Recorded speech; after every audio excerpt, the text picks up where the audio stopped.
उत्तराखंड के घने जंगलों के बीच एक छोटा सा गांव था। नाम था धुंधलिया। वहां के लोग कहते थे कि रात होने के बाद उस जंगल की तरफ मत जाना, क्योंकि रात होते ही जंगल बदल जाता है। पेड़ों की छांव गहरी हो जाती है, हवा की आवाज अजीब हो जाती है, और अगर ध्यान से सुनो तो दूर कहीं से एक धीमी सी हंसी सुनाई देती है, बिल्कुल किसी औरत की हंसी जैसी, लेकिन इंसानी नहीं। गांव के बुजुर्ग सदियों से ये कहते आए थे, और शायद इसीलिए गांव की 18 साल की लड़की रिया ने उस रात जो किया वो किसी को भी नहीं करना चाहिए था। रिया एक जिद्दी लड़की थी। शहर से आई थी, माँ बाप की लाडली, और उसे किसी की नहीं सुनने की आदत थी। दादी के घर गर्मी की छुट्टियां बिताने आई थी। दादी ने पहले ही दिन बोल दिया था, बेटा, यहाँ रात में घर से बाहर मत निकलना, ये जंगल वाला जंगल नहीं है। रिया ने हंसकर टाल दिया था। लेकिन उस रात, जब घड़ी ने 11 बजाए, जब दादी गहरी नींद में थी, जब पूरा गांव सोया हुआ था, रिया के कान में एक आवाज आई। एक धीमी, मीठी आवाज। रिया, रिया, आजा, जंगल में बहुत सुंदर फूल हैं, आजा। रिया ने उठकर खिड़की खोली। बाहर अंधेरा था, घना काला अंधेरा। लेकिन जंगल की तरफ से दूर, बहुत दूर एक धीमी सी रोशनी नजर आई, जैसे कोई दिया जल रहा हो। रिया का दिल जोर से धड़का। वो जानती थी कि नहीं जाना चाहिए, लेकिन वो रोशनी, वो आवाज, कुछ था जो उसे खींच रहा था, जैसे कोई अदृश्य धागा उसके दिल से बांधकर उसे जंगल की ओर खींच रहा हो। उसने अपनी शाल उठाई, फोन की टॉर्च जलाई और घर के पिछले दरवाजे से चुपके से निकल गई। जंगल के मुहाने पर एक पुरानी मड़ाई थी। गांव के लोग उसे भूत की मड़ाई कहते थे। रिया ने उसे देखा और टॉर्च की रोशनी में उसकी टूटी हुई दीवारें देखकर एक पल के लिए रुकी। मड़ाई के दरवाजे पर लाल रंग से कुछ लिखा था, पुराना, धुंधला, लेकिन पढ़ा जा सकता था। जो यहां से आगे जाए, उसका नाम उस खाते में लिखा जाए। रिया ने एक पल के लिए रुककर फोन निकाला और उसकी तस्वीर खींची। सोशल मीडिया पर डालने की सोच रही थी। वो मुस्कुराई। कितना डरावना बनाने की कोशिश की है, और आगे बढ़ गई। लेकिन जैसे ही वो मड़ाई के पास से गुजरी, उसे ठीक ऐसा लगा जैसे उसके कंधे पर किसी ने हाथ रखा हो। एक ठंडा, भारी हाथ। वो घबराकर पलटी। कोई नहीं था, बस हवा थी, और हवा में एक अजीब सी गंध थी, फूलों जैसी, लेकिन सड़े हुए फूलों जैसी। उसने गहरी सांस ली और जंगल के अंदर कदम रखा। जंगल के अंदर का अंधेरा बाहर के अंधेरे से बिल्कुल अलग था। बाहर चांद की हल्की सी रोशनी थी, लेकिन जंगल के अंदर घुसते ही लगा जैसे रोशनी को किसी ने निगल लिया हो।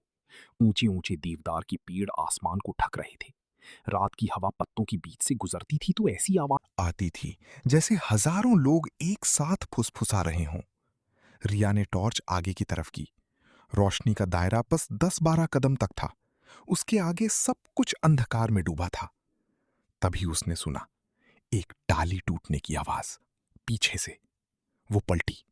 कुछ नहीं, बस पेड़ और अंधेरा।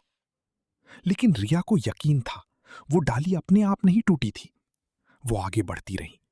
कुछ मिनट बाद उसे एक छोटा सा नाला मिला। पानी की आवाज सुनाई दी, छल छल।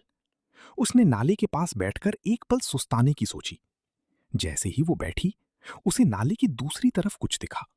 एक साया, एक पतला लंबा साया, जो बिल्कुल सीधा खड़ा था। रिया ने टॉर्च उस तरफ घुमाई। कोई नहीं था, लेकिन नाले के किनारे पर कीचड़ में पैरों के निशान थे, उल्टे पैरों के निशान। रिया का दिल एक पल के लिए रुक गया। वो जानती थी, भारत के हर गांव में ये बात कही जाती है कि चुड़ैल के पैर उल्टे होते हैं। उसने सोचा, बकवास है, लेकिन उसके हाथ कांप रहे थे। उसने खुद को समझाया, जानवर के पैर होंगे, या शायद नाले का पानी ऐसे निशान बनाता हो। तभी पानी के नीचे से, एकदम पानी के नीचे से, एक चेहरा उभरा। एक औरत का चेहरा, सफेद पथरीला चेहरा, आंखें बंद, बाल पानी में बिखरे हुए, और होंठ होंठ हिल रहे थे, जैसे कुछ बुदबुदा रही हो। रिया चीखी। वो भागी, तेज दौड़ी, पीछे मुड़कर नहीं देखा। पेड़ों के बीच से भागती रही, कांटे पैरों में चुभते रहे, शाल झाड़ियों में उलझती रही, लेकिन वो नहीं रुकी। तब तक नहीं रुकी जब तक उसके पैर नहीं थके और वो एक बड़े पेड़ के नीचे गिर नहीं गई, हांफते हुए। उसने ऊपर देखा और उसकी सांस फिर रुक गई। वो पेड़ जिसके नीचे वो गिरी थी, उसकी हर डाल पर, हर एक डाल पर काले रंग के कपड़े के टुकड़े बंधे थे, सैकड़ों टुकड़े, हवा में लहराते हुए, जैसे किसी पुराने पेड़ ने हजारों लोगों के राज अपनी बाहों में थाम रखे हों। रिया उठी। उसका फोन अभी भी काम कर रहा था। उसने नेटवर्क चेक किया, कोई नेटवर्क नहीं। उसने दादी को कॉल करने की कोशिश की, लेकिन फोन चुप रहा। उसने मैसेज भेजने की कोशिश की, नहीं गया। उसे समझ नहीं आया कि वो आई किस दिशा से थी और अब किस दिशा में जाना है। जंगल में सब दिशाएं एक जैसी लग रही थीं। तभी उसे फिर से वो रोशनी दिखी। वही रोशनी, दिए जैसी, धीमी, कांपती हुई, लेकिन इस बार करीब, बहुत करीब। रिया का मन कह रहा था उस रोशनी की तरफ मत जा, लेकिन पैर जैसे अपने आप उस तरफ मुड़ गए। वो रोशनी की तरफ चलने लगी। जैसे जैसे वो आगे बढ़ी, जंगल और घना होता गया। पेड़ों की जड़ें जमीन के ऊपर उठकर उलझी हुई थीं, जैसे किसी ने जमीन के नीचे से हाथ निकाल दिए हों। रिया ठोकर खाते खाते चलती रही, और तब उसे वो जगह दिखी। एक छोटा सा खुला मैदान, घास से भरा हुआ, और उस मैदान के बीचों बीच एक बूढ़ी औरत बैठी थी। वो औरत एक मिट्टी के दिए के पास बैठी थी, जिसमें छोटी सी लौ कांप रही थी। उसके सफेद बाल खुले हुए थे, जमीन तक फैले हुए। उसने एक पुरानी लाल साड़ी पहनी हुई थी। वो कुछ बुनती हुई दिख रही थी। हाँ, उसके हाथों में धागा था और वो उसे बुन रही थी। लेकिन जैसे ही रिया करीब आई, उसे दिखा कि वो धागा नहीं था, वो बाल थे, इंसानी बाल। रिया रुक गई। उसके गले में आवाज नहीं थी। उसने चाहा कि वो भाग जाए, लेकिन उसके पैर जैसे जमीन में धंस गए थे। वो हिल नहीं सकती थी। बूढ़ी औरत ने बिना ऊपर देखे कहा, आ गई, मुझे पता था तू आएगी, बैठ। रिया की जबान लड़खड़ाई, कौन हो तुम? औरत ने धीरे से सिर उठाया, और रिया की चीख गले में ही रह गई। उस औरत की आंखें नहीं थीं। आंखों की जगह दो काले गड्ढे थे, अंदर से अंधकार में भरे हुए। लेकिन उन गड्ढों से, उन खाली गड्ढों से कुछ देख रहा था। रिया को यकीन था। बैठ, औरत ने फिर कहा। डर मत, मैं तुझे खाऊंगी नहीं, अभी नहीं। वो अभी नहीं, उन दो शब्दों ने रिया की रूह को हिला दिया। रिया के पैरों ने अपने आप काम किया और वो औरत के सामने बैठ गई। वो नहीं बैठना चाहती थी, वो वहां से भागना चाहती थी, लेकिन जैसे कोई ताकत उसे खींच रही थी। औरत ने बुनाई जारी रखी। ये जंगल, उसने कहा। उसकी आवाज पत्थर जैसी थी, बिना किसी भाव के। ये जंगल मेरा है, 300 साल से। जो यहां आता है वो मेरे पास आता है। तू भी आई, मैंने बुलाया था। तुमने तुमने मुझे बुलाया? रिया ने कांपती आवाज में पूछा। हां, तुझसे पहले भी तेरी जगह से एक लड़की आई थी, सन 1942 में। उसका नाम सावित्री था, और उससे पहले एक और उससे पहले एक और। औरत ने रुककर धागा खींचा। हर 50 साल में एक, ये जंगल चाहता है। रिया का पेट डूब गया। वो वो लड़कियां, उनका क्या हुआ? औरत ने पहली बार मुस्कुराई, एक भयावह मुस्कान। होंठ खींचे, लेकिन आंखों की जगह वो काले गड्ढे वैसे ही रहे। वो यही है, इसी जंगल में, पेड़ों के अंदर। रिया ने चारों तरफ देखा, पेड़ों की ओर, और तब उसे दिखा, पेड़ों की छाल में चेहरे, इंसानी चेहरे, छाल के अंदर से उभरे हुए, जैसे किसी ने उन्हें पेड़ों में बंद कर दिया हो। आंखें बंद, मुंह खुला, एक चीख में जमा हुआ जो कभी निकल नहीं पाई। रिया की चीख निकली, लेकिन जंगल ने उसे अपने अंदर सोख लिया। रिया भाग खड़ी हुई। इस बार उसके पैर चले। वो दौड़ी, आंधी की तरह। पेड़ों से टकराती, जड़ों में उलझती, कांटों से खरोचती हुई वो भागती रही। उसके पीछे वो औरत की आवाज आई, शांत, जैसे वो जानती हो कि रिया कहीं नहीं जाएगी। भाग मत, इस जंगल में रास्ता सिर्फ मैं दिखाती हूं। रिया दौड़ती रही, और तब उसे एक रोशनी दिखी, अलग रोशनी, इस बार मोबाइल की टॉर्च जैसी, तेज और सफेद। उसकी तरफ भागी। वो एक लड़का था, उम्र कोई 20 साल, हाथ में टॉर्च, माथे पर पसीना। कौन हो? यहां क्या कर रही हो इतनी रात को? लड़की ने घबराकर पूछा। रिया ने हांफते हुए सब कुछ बताया। नाले वाला चेहरा, बूढ़ी औरत, पेड़ों में बंद चेहरे। लड़का सुनता रहा। उसका नाम विक्रम था। पास के गांव का था। रात को उसकी गाय जंगल में चली गई थी और वो उसे ढूंढने आया था। चलो यहां से, विक्रम ने कहा। मुझे रास्ता पता है, सीधे चले जाओ, आधे घंटे में गांव पहुंच जाएंगे। रिया को पहली बार उम्मीद जगी। वो विक्रम के पीछे चलने लगी। लेकिन चलते चलते रिया को कुछ अजीब लगा। विक्रम के कदमों की आवाज जमीन पर नहीं पड़ रही थी। वो चल रहा था, लेकिन उसके पैर मिट्टी को नहीं छू रहे थे। रिया ने टॉर्च नीचे की और विक्रम के पैरों पर डाली। विक्रम के पैर जमीन से 4 इंच ऊपर थे। रिया ने जोर से सांस ली। विक्रम? विक्रम ने पीछे मुड़कर देखा और रिया की टॉर्च की रोशनी में उसका चेहरा, उसका पूरा चेहरा एक पल के लिए बदल गया। आंखें सफेद हो गईं, चेहरे की चमड़ी पारदर्शी हो गई और उसके पीछे, उसके अंदर एक और चेहरा दिखा, बूढ़ी औरत का चेहरा। फिर एक पलक झपकते सब सामान्य। क्या हुआ? विक्रम ने पूछा। रिया ने जवाब नहीं दिया। उसने टॉर्च उठाई और दूसरी दिशा में भागी। वो भटकती रही।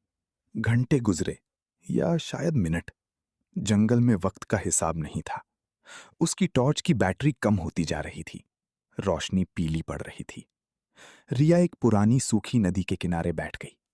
उसके घुटने छिले हुए थे, सांस अनियमित थी और मन में एक ही सवाल था, क्या वो इस जंगल से कभी निकल पाएगी? तभी उसे एक आवाज सुनाई दी, पास से, बहुत पास से। कोई रो रहा था। एक बच्चा, एक छोटे बच्चे के रोने की आवाज। रिया उठी। उसने आवाज की दिशा में टॉर्च चलाई। थोड़ी दूर पर, एक झाड़ी के पीछे, एक छोटी सी लड़की बैठी थी। कोई 7-8 साल की, सफेद फ्रॉक पहने, सिर झुकाए, रो रही थी। रिया का दिल पिघला। वो आगे बढ़ी। अरे बच्ची, यहां क्यों हो? कहां से आई? तुम्हारे माँ बाप कहां हैं? लड़की ने सिर नहीं उठाया, रोती रही। रिया उसके पास घुटनों के बल बैठ गई। अरे रो मत, मैं हूं ना, चलो साथ चलते हैं। उसने लड़की के कंधे पर हाथ रखा। लड़की ने एक झटके से सिर उठाया। उसका चेहरा नहीं था, बस एक चिकना सफेद चेहरे के आकार का मांस। कोई आंखें नहीं, कोई नाक नहीं, कोई मुंह नहीं। लेकिन रोने की आवाज बंद नहीं हुई। वो आवाज अभी भी आ रही थी, उस चेहरा विहीन चेहरे से। और तब वो लड़की धीरे धीरे ऊपर की तरफ उठने लगी, हवा में, जमीन से ऊपर। उसके सफेद फ्रॉक के नीचे उसके पैर नहीं थे। रिया का दिमाग खाली हो गया। वो वहीं गिर पड़ी। रिया को होश आया तो वो जमीन पर लेटी थी। ऊपर पेड़ों की डालियां थीं और उनके बीच से तारों का एक छोटा सा टुकड़ा दिख रहा था। उसका फोन बंद पड़ा था, बैटरी खत्म। उसके हाथ पैर ठंडे हो रहे थे। जंगल की ठंडी हवा उसके चेहरे पर चल रही थी। वो उठकर बैठी, चारों तरफ देखा। अंधेरा, घुप अंधेरा। वो कुछ नहीं देख सकती थी।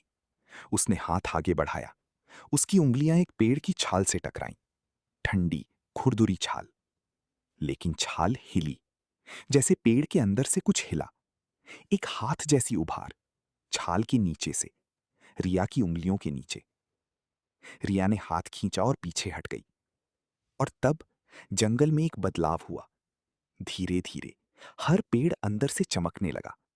एक हल्की नीली सी रोशनी, जैसे पेड़ों के अंदर कुछ जल रहा हो। और उस रोशनी में रिया को पेड़ों की छाल पर वो चेहरे दिखे, वही चेहरे जो उसने पहले देखे थे। लेकिन इस बार वो जाग गए थे, आंखें खुल गई थीं। वो चेहरे एक एक करके उसे देख रहे थे। और उनमें से एक चेहरा रिया ने पहचाना, अपनी दादी का चेहरा। दादी, रिया फुसफुसाई। दादी का चेहरा हिला, होंठ खुले और उनमें से एक धीमी आवाज आई, जैसे किसी गहरे कुएं से आ रही हो। बेटा, भाग जा, सुबह से पहले भाग जा। वो आ रही है। वो हर साल इस रात को आती है और जो मिलता है उसे यहां बंद कर देती है। भाग जा मेरी बच्ची। दादी, दादी तुम यहां कैसे? रिया रो पड़ी। मैं मैं 50 साल पहले आई थी। तब मैं भी तेरी उम्र की थी। मुझे उसने रोक लिया। मैं नहीं जा पाई। लेकिन तू जा सकती है। अभी भी वक्त है। सूरज उगने से पहले पूरब की तरफ। वहां एक पत्थर है जिस पर हनुमान जी का नाम लिखा है। उसे पकड़ लेना और रुकना मत। दादी, मैं तुम्हें भी लेकर। नहीं, मेरे लिए मत रुक। बस जा, जा बेटा। दादी का चेहरा धीरे धीरे वापस छाल में समा गया। पेड़ की नीली रोशनी बुझ गई और अंधेरे में रिया के पीछे से एक आवाज आई। तेरी दादी ने बहुत कोशिश की, लेकिन तू भी नहीं जाएगी। वो बूढ़ी औरत थी। वो आ गई थी। रिया ने पीछे मुड़कर नहीं देखा। वो दौड़ी पूरब की तरफ। उसे नहीं पता था पूरब कहां था, लेकिन जैसे कुछ उसे खींच रहा था। दादी की आवाज, उनका प्यार, वो अदृश्य धागा जो मां और बच्चे को हमेशा जोड़ता है, वो उसी दिशा में भाग रही थी। पीछे से आवाजें आ रही थी। पेड़ टूटने की आवाज, जमीन के हिलने की आवाज, और वो बूढ़ी औरत की आवाज जो अब गुस्से में चिल्ला रही थी। लेकिन उसकी आवाज इंसानी नहीं रही थी। वो आवाज जंगली थी। कई आवाजें एक साथ, जैसे सैकड़ों लोग एक साथ चीख रहे हों। रिया भागती रही। कांटे, जड़ें, पत्थर, कुछ भी उसे नहीं रोक सका। और तब एक पत्थर दिखा। बड़ा, काला पत्थर। उस पर धुंधला, पुराना कुछ लिखा था। रिया रुकी और उसने छुआ। उंगलियों के नीचे अक्षर महसूस हुए। जय हनुमान। रिया ने दोनों हाथों से पत्थर को पकड़ लिया और उसे लगा जैसे उस पत्थर से एक गर्माहट आई। एक शांत, सुरक्षित गर्माहट, जैसे किसी ने उसे गले लगाया हो। पीछे से वो आवाजें एकदम से बंद हो गईं। पूरा जंगल शांत हो गया और रिया के सामने धीरे धीरे क्षितिज पर एक नारंगी रेखा उभरी। सुबह होने वाली थी। सुबह की पहली रोशनी में रिया को रास्ता दिख गया। एक पगडंडी, पत्थर से चिन्हित, जो सीधे जंगल के बाहर जाती थी। वो उस पर चलती रही। पैर दर्द कर रहे थे, हाथ खरोंचे हुए थे, लेकिन वो चलती रही। जब वो जंगल से बाहर निकली तो गांव दिखा। धुआं उठ रहा था, सुबह के चूल्हों का। कुत्ते भौंक रहे थे। दूर से एक मंदिर की घंटी बज रही थी। रिया रोते हुए दादी के घर की तरफ भागी। लेकिन जब उसने घर का दरवाजा खटखटाया, कोई नहीं खोला। उसने फिर खटखटाया, फिर फिर एक पड़ोसी औरत निकली। उसका चेहरा देखते ही रुक गई। अरे, रिया बेटी, तुम? दादी कहाँ हैं? रिया ने पूछा। पड़ोसी औरत का चेहरा उतर गया। बेटा, तुम्हारी दादी रात को ही चली गई, नींद में ही, बड़ी शांति से। रिया के पैरों के नीचे से जमीन खिसक गई। कब? उसने फुसफुसाया। रात को 11 बजे के आसपास। जब हम सुबह देखने गए तो। रिया की आंखों में अश्रु भर आए। उसकी दादी, जो जंगल में 50 साल से बंद थीं, उन्होंने रात को शरीर छोड़ा था और जाते जाते अपनी पोती को बचाया था। रिया वहीं बैठ गई, रोती रही, बहुत देर तक। बाद में जब गांव के बुजुर्गों को पता चला कि रिया रात को जंगल में गई थी, तो उन्होंने सिर हिलाया। एक बूढ़े बाबा ने, जो गांव के सबसे उम्रदराज थे, कहा, वो जो औरत है जंगल में, वो कोई साधारण आत्मा नहीं है। वो एक अतृप्त जीव है। सैकड़ों साल पहले इस जंगल में एक तांत्रिक ने एक स्त्री की बलि दी थी। उसकी इच्छाएं अधूरी रहीं। उसका दुख इतना गहरा था कि वो इस जंगल में ही रह गई। और अब वो दूसरों को भी रोकती है, उन्हें पेड़ों में बंद करती है, ताकि वो अकेली ना हो। रिया ने सोचा, पेड़ों में बंद वो चेहरे, वो सब इंसान थे जो कभी इस जंगल में गए और वापस नहीं आए। और मेरी दादी? उसने पूछा। बाबा ने उसका हाथ थामा। तुम्हारी दादी ने 50 साल वहां गुजारे, लेकिन उनका प्यार तुम्हारे लिए, अपने परिवार के लिए, वो इतना ताकतवर था कि जंगल उसे पूरी तरह नहीं रोक पाई। वो एक पल के लिए जागी और तुम्हें बचा गई। यही प्यार का जादू है बेटी। ये किसी भी बुराई से बड़ा होता है। रिया शहर वापस आ गई, लेकिन जंगल उसके साथ आ गया। हर रात जब बत्ती बंद होती थी, उसे वो काले गड्ढे जैसी आंखें दिखती थीं। वो बूढ़ी औरत, वो पेड़ों में जमे हुए चेहरे, अपनी दादी का चेहरा। हफ्तों तक वो सोई नहीं। उसकी मां घबरा गई, उसे डॉक्टर के पास ले गई। डॉक्टर ने कहा ट्रॉमा। दवाइयां लिखी। रिया ने खाई, लेकिन दवाइयां उन आंखों को नहीं मिटा सकती थीं। 1 महीने बाद रिया के घर की रसोई में एक अजीब बात हुई। खिड़की के बाहर तीसरी मंजिल पर एक पेड़ था। उस पेड़ पर एक रात एक काला पक्षी आकर बैठा और बैठकर उसने एक आवाज निकाली, ठीक वैसी जैसी उस बूढ़ी औरत की आवाज थी। रिया ने खिड़की बंद कर दी। अगले दिन पक्षी गया, लेकिन पेड़ की एक डाल पर जहां वो बैठा था, एक काले बालों की लट लटकी हुई थी। इंसानी बाल। रिया ने वो बाल देखे। उसने नीचे आकर घर में एक पुजारी को बुलवाया। पुजारी जी आए, हवन किया, घर की शुद्धि हुई। उस रात पहली बार रिया सो पाई, गहरी, बिना सपनों की नींद। लेकिन सुबह उठकर जब उसने शीशे में देखा, उसकी आंखें लाल थीं और उसके बालों में एक सफेद लट थी। अचानक, रातों रात, एक लट पूरी सफेद हो गई थी। रिया ने उसे देखा। उसने हाथ बढ़ाकर उस लट को छुआ और उसके होठों पर एक अजीब मुस्कान आई, या शायद आंसू थे, या शायद दोनों। दादी, उसने फुसफुसाया। महीने गुजरे, साल गुजरा। रिया धीरे धीरे सामान्य हो गई, लेकिन उसने जंगल की वो रात कभी किसी को नहीं बताई, सिवाय एक इंसान के, उसकी बेटी। बरसों बाद जब उसकी बेटी बड़ी हुई और 18 साल की हुई, उस दिन रिया ने उसे बिठाया और कहा, एक बात बताऊं तुझे, जिंदगी में कभी भी किसी की भी आवाज सुनकर रात के अंधेरे में मत जाना, क्योंकि रात का अंधेरा तुम्हारा नहीं है, वो अंधेरा उनका है जो उसमें रहते हैं। बेटी ने हंसकर पूछा, मां, क्या वाकई भूत होते हैं? रिया चुप रही, फिर बोली, होते हैं और नहीं भी होते, लेकिन एक बात पक्की है, जंगल होता है, रात होती है और इंसान का अकेलापन होता है। जब तीनों मिलते हैं तो जो दिखता है वो कभी भुलाया नहीं जाता। धुंधलिया गांव आज भी है, उत्तराखंड के उन्हीं पहाड़ों में। जंगल आज भी है, घना, काला, रहस्यमय। गांव के लोग आज भी वही बात कहते हैं जो पुश्तों से कहते आए हैं, रात होने के बाद जंगल की तरफ मत जाना। लेकिन हर पीढ़ी में एक जिद्दी होता है, एक जो सोचता है ये सब अंधविश्वास है, ये सब पुरानी औरतों की कहानियां हैं, और वो जाता है। और जंगल धैर्य से इंतजार करता है, क्योंकि जंगल को जल्दी नहीं है, जंगल सदियों से है और वो सदियों तक रहेगा। और उसमें जो बूढ़ी औरत है, वो भी अपनी आंखों की जगह उन काले गड्ढों के साथ, अपने हाथों में उन बालों के धागों के साथ, पेड़ों में बंद उन चेहरों के साथ, वो इंतजार करती है। और उस जंगल के मुहाने पर, उस टूटी मड़ई के दरवाजे पर अभी भी वो लाल अक्षर पढ़े जा सकते हैं, जो यहां से आगे जाए उसका नाम उस खाते में लिखा जाए। उस खाते में कितने नाम हैं, कोई नहीं जानता, कोई जानना भी नहीं चाहता। और शायद यही ठीक है, क्योंकि कुछ सवालों के जवाब सिर्फ जंगल के पास हैं, और जंगल तक जाने के लिए रात चाहिए। और रात में जाने के लिए हिम्मत चाहिए।